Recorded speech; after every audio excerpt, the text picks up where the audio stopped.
Eu tenho 63 anos.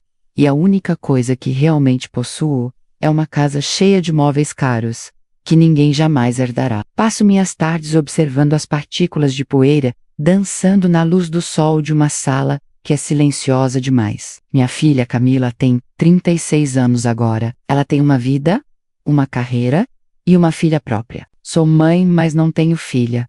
Sou avó, mas não tenho legado. Não posso culpar um acidente trágico ou doença terminal. Só posso culpar uma única frase que saiu da minha boca 24 anos atrás. Era uma terça-feira. As pessoas falam do arrependimento como se fosse uma onda repentina. Mas para mim, tem sido uma maré que sobe lentamente. Disse ao meu marido Miguel que Camila nos abandonou. Disse às minhas irmãs que ela era ingrata, teimosa e fria. Mas, aos 63 anos, o orgulho se desgastou. Ele não me aquece mais.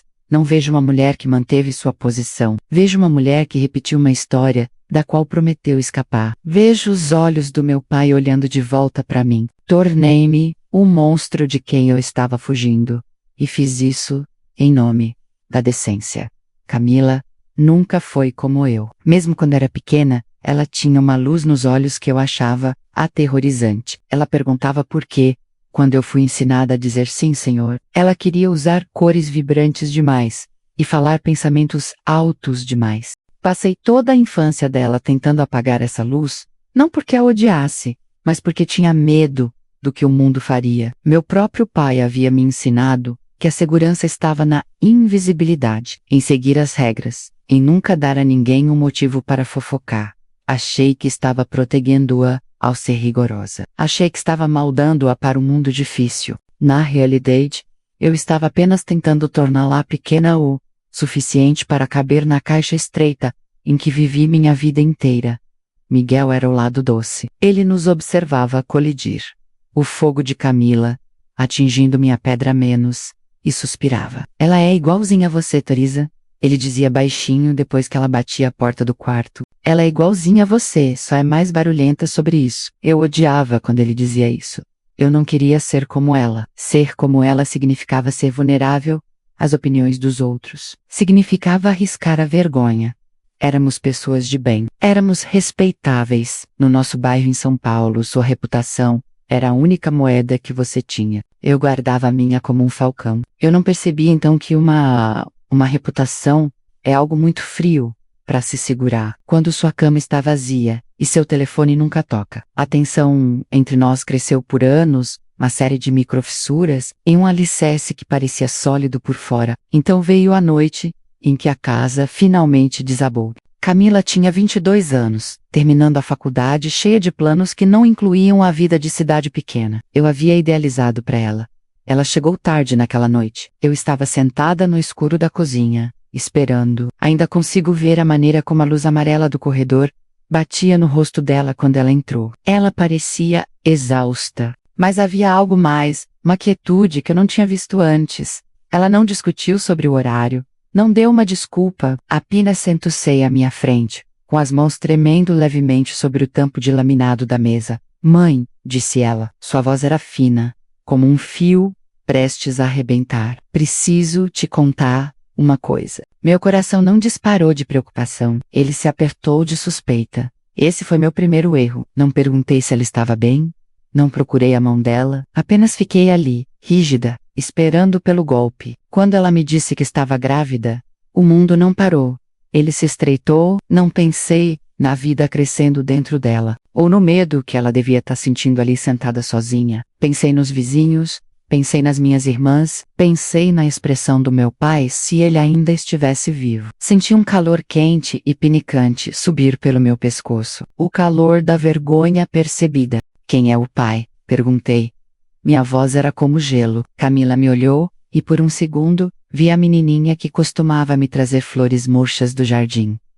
Ela estava procurando um porto seguro. Estava procurando a mãe dela. Ela não vai fazer parte disso, mãe. Sou só eu, mas vou terminar a faculdade. Eu tenho um plano. Um plano. A palavra pareceu um insulto. Como ela poderia ter um plano quando tinha arruinado tudo pelo que eu havia trabalhado? O silêncio se estendeu entre nós, tornando-se pesado e sufocante. Senti o fantasma do meu pai atrás de mim, a mão no meu ombro, sussurrando os mesmos ultimatos cruéis que ele usou para me manter na linha. E em vez de me livrar dele, deixei que ele falasse através de mim. Olhei nos olhos dela e, com uma calma que ainda assombra meus sonhos, disse as palavras que encerraram minha vida como eu a conhecia. Se você ficar com esse bebê, não espere nem um centavo, nem um teto, e certamente, nem o meu nome. Se você escolher esse caminho, escolherá sozinha. Eu esperava que ela chorasse, esperava que ela implorasse, que percebesse o quão impossível era sua situação, e que, por fim, cedesse à minha sabedoria. Achei que estava usando o medo para trazê-la de volta para mim. Não percebi que estava usando o medo para empurrá-la de um precipício. Camila não chorou. A luz que passei 20 anos tentando apagar, finalmente, se apagou. Ela apenas me encarou, seus olhos transformando-se em duas pedras frias e escuras. Eu pensei que você seria diferente. Ela sussurrou. Foi isso. Sem gritos, sem defesas longas, apenas 7 palavras que arrancaram a máscara da boa mãe que eu pensava ser. Ela se levantou, saiu da cozinha, e em 1 hora, ela tinha ido embora. Levou uma única mala, e o pouco dinheiro que tinha guardado de seu trabalho de meio período. Miguel estava no trabalho, e quando chegou em casa, e me encontrou sentada naquela mesma cozinha escura, o rastro já estava frio. Contei a ele o que aconteceu, apresentando como uma lição necessária de amor rigoroso. Disse a ele que ela voltaria em 48 horas, assim que percebesse o quão frio o mundo era. Tenho 63 anos agora, passaram-se mais de 8.000 dias. Ela nunca voltou.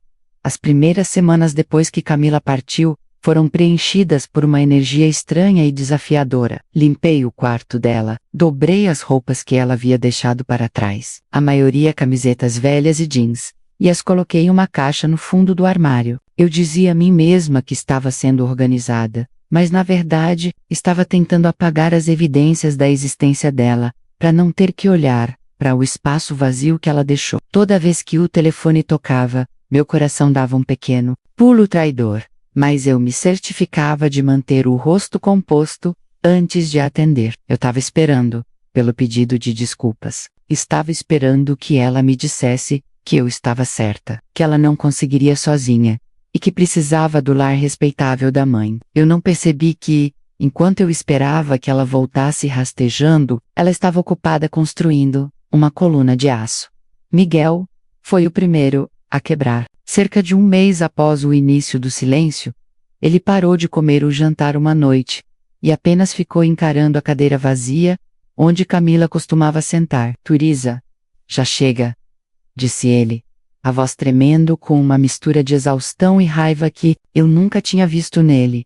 Ela é nossa filha, está grávida e sozinha. Você sequer se importa com onde ela vai dormir esta noite? Lembro-me de pousar o garfo com uma calma precisa e terrível. Disse a ele que se cedêssemos agora, ela nunca aprenderia sobre responsabilidade. Disse que estávamos protegendo a honra da nossa família. Usei aquelas palavras grandes e ocas. Como Miguel olhou para mim então, não com o afeto de costume, mas com uma percepção profunda e gelada. Ele viu que meu orgulho era mais importante para mim do que a segurança da nossa filha. Ele não discutiu mais, apenas se levantou e saiu da sala. Aquela foi a noite em que o silêncio não existia apenas entre mim e Camila Elsey mudou. Pro meu casamento também. Meses se tornaram 1 ano. O tic-tac da gravidez que eu havia ignorado tornou-se uma linha do tempo assustadora na minha cabeça. Eu via uma mulher grávida no mercado e calculava. Camila estaria com 7 meses, agora estaria com 8 meses. Comecei a procura lá, em cada multidão, meus olhos escaneando, em busca de uma jovem com aquele andar específico e determinado. Meu orgulho começou a se transformar em uma febre baixa e constante de ansiedade. A fofoca do bairro, que eu tanto temia, realmente aconteceu, mas não foi o escândalo que eu esperava. As pessoas não apontavam nem sussurravam sobre a filha solteira. Elas sussurravam sobre a mãe que deixou a filha sair para a noite sem nada. Eu protegi minha reputação com tanta ferocidade que acabei destruindo aos olhos de todos que realmente importavam. O primeiro grande tique do relógio aconteceu quando percebi que a data do parto havia passado. Em algum lugar lá fora, um bebê havia nascido, meu neto ou neta.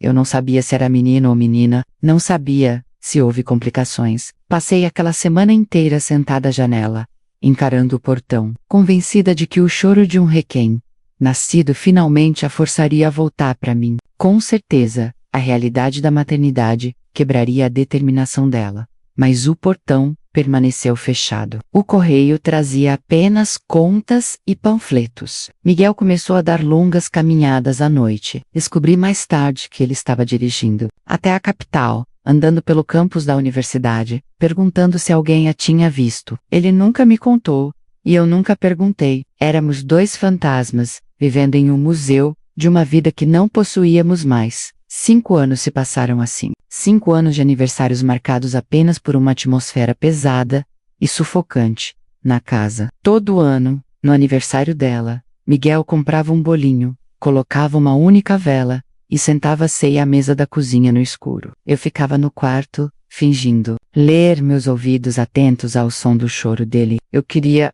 ir até ele. Queria dizer: sinto muito, eu errei, vamos encontrá-la. Mas toda vez que eu me movia em direção à porta, o fantasma do meu próprio pai me impedia. Eu quase consegui ouvir a voz dele. Se você dobrar agora, admite que foi um fracasso. Eu tinha 60 anos então, e ainda era prisioneira das expectativas de um homem morto. Tive tanto medo de ser um fracasso como mãe, que acabei me tornando o maior de todos. Então veio o segundo tique do relógio. A saúde de Miguel começou a falhar. Não foi um ataque cardíaco súbito, mas um desvanecimento lento e cansado de seu espírito. Ele teve um leve derrame, e enquanto estava no leito do hospital, seus olhos não estavam em mim. Estavam na porta. Ele estava esperando por ela. Ele ficou naquela cama por 3 semanas. E toda vez que uma enfermeira entrava, a respiração dele falhava em antecipação. Certa tarde, ele pegou minha mão. O aperto dele era tão fraco que quebrou meu coração, e sussurrou: Toriza, por favor, encontre-a antes que eu vá. Eu não me importo com o orgulho. Só quero saber se ela está bem. Pela primeira vez, o muro que construí em volta do meu coração rachou. Vi o custo do meu silêncio refletido em suas bochechas encovadas. Prometi a ele que tentaria. Passei semanas ligando para antigos amigos dela, pessoas que eu desprezava. Anos antes, engoli cada pedaço da minha dignidade. Liguei para o antigo departamento da universidade dela. Fui até a polícia, mas como ela era uma adulta que saiu por vontade própria, não havia nada que pudessem fazer. Finalmente encontrei uma garota de quem ela era próxima. Uma menina chamada Sofia, e encontrei-me com ela em um pequeno café. Sofia não me olhou com respeito. Olhou-me com uma piedade que pareceu um tapa na cara. Ela está bem, dona Toriza, disse Sofia, com a voz plana. Ela trabalhou em 3 empregos para terminar a faculdade enquanto criava a filha. Ela é professora agora. Ela é forte. É a pessoa mais forte que eu conheço. Eu quero vê-la. Implorei. O pai dela está doente. Ele precisa dela. Sofia apenas balançou a cabeça lentamente. Ela passou os primeiros 3 anos da vida daquela criança esperando você ligar. Ela chorava em cada feriado, em cada aniversário. Ela tinha uma lista de coisas que queria te contar, mas um dia, cerca de 2 anos atrás, ela simplesmente parou. Ela me disse que percebeu que a mãe por quem estava de luto, na verdade, não existia. Disse que teve que matar a ideia de você para que pudesse ser uma boa mãe para a própria filha. Ela não quer te ver, Toriza, não porque ela te odeie, mas porque ela finalmente encontrou paz sem você. Voltei para casa naquele dia e sentei-me no quarto de bebê, que nunca cheguei a decorar. Percebi então que minha filha não tinha apenas se mudado. Ela havia evoluído para alguém que não tinha mais espaço para mim, em sua alma. O quarto do hospital cheirava antisséptico e ao zumbido rítmico e lento das máquinas que faziam o trabalho que o corpo de Miguel não queria mais fazer. Fiquei sentada ao lado da cama dele por 3 dias seguidos, vendo o homem que amei por 40 anos desaparecer entre os lençóis brancos, Toda vez que ele se mexia, seus olhos corriam para a porta, um brilho de esperança acendendo em suas pupilas, antes de desaparecer de volta, no cinza opaco da exaustão. Ele não precisava mais dizer o nome dela. Ele estava escrito em cada respiração. Sofrer. Eu era quem a tinha afastado, e agora eu era quem tinha que sentar ali e testemunhar o preço da minha própria distância. É algo pesado perceber que seu marido está morrendo de coração partido, e que foi você quem o quebrou na quarta manhã. Um pequeno envelope foi entregue no posto de enfermagem. Meu coração batia contra minhas costelas com tanta força, que pensei que pudesse rachar. Peguei o da enfermeira, meus dedos atrapalhados com o selo.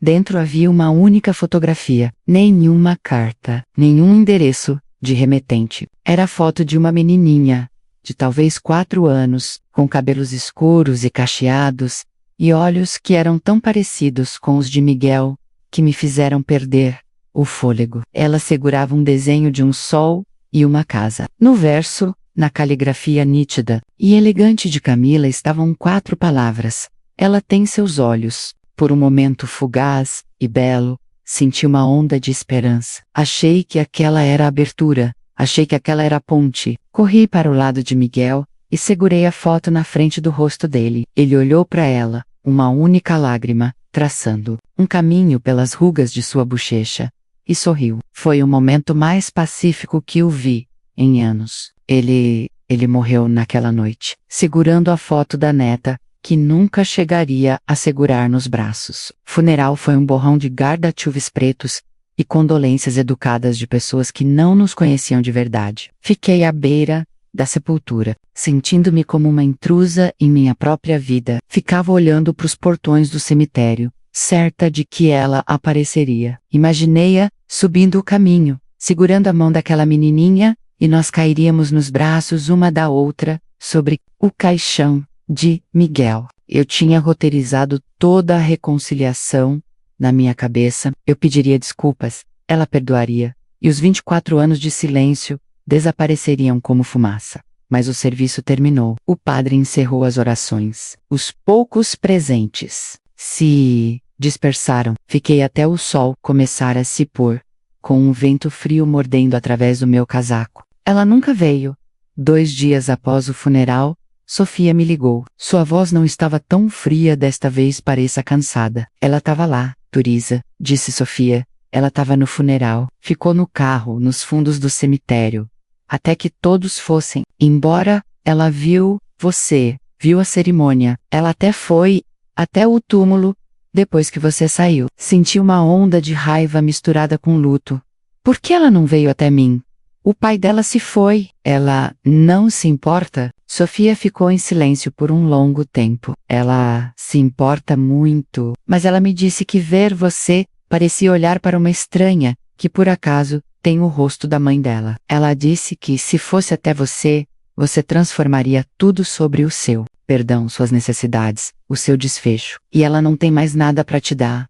Ela veio pelo pai, não por você. Voltei para aquela casa vazia, e pela primeira vez na vida, eu a vi de verdade. Vi as cortinas respeitáveis, em que gastei tanto dinheiro. Vi os pisos polidos e a porcelana, cara que só usávamos para convidados que nem gostavam tanto de nós. Percebi que passei 63 anos construindo uma fortaleza, para me proteger do julgamento do mundo, apenas para descobrir que acidentalmente me tranquei em uma tumba. Entrei no antigo quarto de Camila, menos o quarto que eu tanto tentei limpar, e sentei no chão. Pensei no meu pai, pensei no dia em que ele me disse que o único valor de uma mulher era a sua reputação. Percebi que ele não estava me protegendo, ele estava colonizando minha mente. E eu fiz exatamente a mesma coisa com a Camila. E o veneno, e o chamei de remédio. Decidi então que não pararia. Não deixaria o silêncio ser a palavra final. Comecei a escrever cartas, menos cartas de verdade.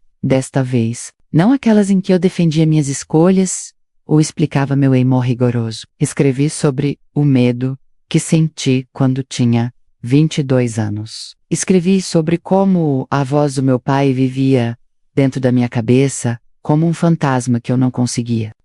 Escrevi sobre o quanto sentia falta do jeito que ela costumava rir de coisas que nem eram engraçadas. Enviei-as para Sofia, implorando para que as entregasse. Não pedi o encontro, não pedi para ver minha neta. Eu só queria que ela soubesse que eu finalmente entendia que eu era quem estava errada. Eu tinha 63 anos e finalmente estava aprendendo a ser mãe, ao aprender a deixar ir. Semanas se passaram e depois, meses, a casa tornou-se um lugar de reflexão silenciosa, em vez de um museu de amargura. Comecei a ser voluntária em um centro de juventude local, ajudando meninas que haviam sido expulsas de suas casas. Toda vez que olhava para uma delas, via uma versão da Camila. Via o medo e o fogo. Tentava dar a elas as palavras que eu deveria ter dado a ela. Você é o suficiente. Você é amada. E eu estou aqui. Era uma pequena forma de equilibrar a balança, mesmo que a pessoa a quem eu mais devia não estivesse lá para ver. Então, em uma terça-feira chuvosa, quase um ano após a morte de Miguel, minha campainha tocou. Abri a porta esperando uma entrega ou um vizinho. Parada ali estava uma mulher. Ela era mais alta do que eu lembrava. O cabelo cortado curto, vestindo um casaco profissional e segurando um pequeno guarda-chuva. Era a Camila, mas ela não se moveu em minha direção. Ela não sorriu. Fico ali, no alpendre, com a chuva borrando as bordas do mundo ao seu redor. Olhou para mim com uma tristeza profunda e cansada que enfraqueceu meus joelhos. Eu li as cartas, mãe, disse ela. Sua voz era firme, desprovida da raiva que definiu nossa última conversa 24 anos atrás. Eu li cada uma delas, estendi a mão, meu coração disparando de esperança, mas ela deu um pequeno passo para trás. Não foi um ato de ódio, foi um ato de autopreservação. Não tô aqui para voltar para casa, Theresa. Estou aqui para dizer adeus. A palavra Deus não soou como uma ameaça. Não soou, nem mesmo como um insulto. Soou como um fato, tão imutável quanto a chuva ou os cabelos grisalhos nas minhas têmporas. Fiquei ali parada, e a soleira da porta agia como uma fronteira entre dois mundos diferentes. E o Quaira puxa para dentro, envolvê-la em um cobertor, fazer o chá que ela gostava quando tinha 15 anos. Queria pagar 24 anos. Com um único gesto. Mas quando olhei nos olhos de Camila, vi que a menina que gostava daquele chá tinha ido embora. Em seu lugar, estava uma mulher que construiu uma fortaleza a partir de sua própria sobrevivência. E não havia lugar naquela fortaleza para a pessoa que tentou derrubá-la antes mesmo de ser construída. Eu não vim aqui para te machucar, mãe, disse ela, a voz suavizando apenas uma fração. O que, de alguma forma, doeu mais. E não vim aqui para ouvir você pedir desculpas de novo. Eu sei que você sente muito. Senti isso em cada palavra daquelas cartas. Mas um pedido de desculpas é um desejo de que o passado fosse diferente. E o passado é a única coisa que não podemos mudar. Ela mexeu na bolsa e tirou um pequeno cartão plastificado. Era de Senro, o mesmo que a menininha da foto estava. Seguiu um sol, uma casa e 2 bonecos de palito de mãos dadas. O nome dela é Beatriz. Nós a chamamos de Bia. Ela tem o meu gênio e a sua teimosia. E ela é a razão pela qual eu não posso deixar você entrar. O relógio no meu peito finalmente bateu 0. Senti a finalidade daquilo se instalar em meus ossos. Por quê, Camila? Se eu mudei, se eu entendo agora, por que ela não pode conhecer a avó? Camila me olhou com uma piedade que era muito mais devastadora do que a raiva. Porque passei 10 anos desaprendendo tudo o que você me ensinou, mãe. Passei 10 anos aprendendo que o amor não é algo que você ganha por ser respeitável ou quieta. Tive que aprender que os erros da minha filha são apenas partes da história dela, não manchas na minha reputação. Se eu deixar você entrar, estarei deixando entrar o fantasma da mulher que me disse que eu estava sozinha quando eu estava com mais medo. Não posso arriscar que ela sinta, um dia, que o valor dela depende da sua aprovação. Tenho que protegê-la do ciclo. Ela do alpendre, com um guarda-chuva protegendo-a da garoa que se transformava em uma chuva constante. Ela não olhou para trás. Observei-a caminhar em direção a um carro prateado modesto estacionado na guia. Vi um rostinho pressionado, contra a janela traseira menos Beatriz, minha neta. Ela acenou para casa, um aceno genérico para um prédio, que ela não sabia que guardava um pedaço de sua história. Camila sentou-se no banco do motorista, e por um momento, as luzes de freio brilharam como dois olhos vermelhos na penumbra. Então ela se afastou, sem pneus cantando, sem saída dramática. Apenas uma partida lenta e silenciosa para uma vida que eu nunca veria. Fiquei no alpendre, até que minhas roupas estivessem úmidas, e minha pele, fria. Percebi então que o legado do meu pai havia finalmente se cumprido. Ele queria uma filha que seguisse as regras, que protegesse o nome da família, que nunca fizesse cena. Eu fiz todas essas coisas. Fui a filha perfeita, a esposa respeitável, a mãe de princípios. E minha recompensa era uma casa vazia e uma neta que cresceria, pensando que eu era apenas uma personagem em uma história triste que sua mãe, ocasionalmente, contava. Eu escolhi o orgulho em vez de uma pessoa, e o orgulho é um companheiro muito pobre para uma mulher, velha no inverno de sua vida. Voltei para dentro e sentei na sala de estar. Não acendi as luzes. Apenas sentei com o silêncio. Não era o silêncio pesado e sufocante dos anos em que Miguel estava vivo. E fingíamos que estava tudo bem. Era um novo tipo de silêncio, um silêncio limpo. A verdade estava dita. As portas estavam fechadas. Olhei para o desenho que Camila havia deixado na mesinha ao lado da porta. Percebi que meu trabalho agora não era esperar por um retorno que nunca aconteceria. Meu trabalho era viver com a pessoa em que me tornei e garantir que as meninas que eu ajudava no centro nunca tivessem que ouvir as palavras que eu disse à minha própria filha. Tenho 63 anos. Perdi minha filha, mas encontrei minha alma. É uma troca que eu gostaria de não ter tido que fazer, mas é a única que me resta. Se você está ouvindo isso, está guardando rancor por causa de honra ou do que as pessoas vão dizer, eu imploro que abandone isso. Agora mesmo, vá até o telefone, dirija até a casa deles, diga as palavras, eu errei, antes que o silêncio se torne um muro que você não consegue pular, porque o tempo não cura todas as feridas. Às vezes, o tempo apenas transforma ferida em uma cicatriz tão grossa que você não consegue mais sentir o coração por baixo dela. Não espere até os 63 anos para perceber que a única reputação que importa é a que você tem no coração das pessoas que te amam. Ao relembrarmos a história de Toriza, somos lembrados de como um momento, uma frase movida pelo orgulho, pode mudar o rumo de toda uma família. Muitas vezes pensamos que estamos protegendo nossos valores, apenas para percebermos tarde demais que, na verdade, estávamos afastando as pessoas que dão significado a esses valores. Se você estivesse no lugar de Toriza hoje com a chance do fazer aquela ligação que vem evitando há anos, você a faria? Ou você já se deparou com uma porta que se fechou e permaneceu fechada, por mais que tenha se arrependido? Compartilhe suas ideias nos comentários. Às vezes, simplesmente, falar a verdade em voz alta é o primeiro passo para um final diferente.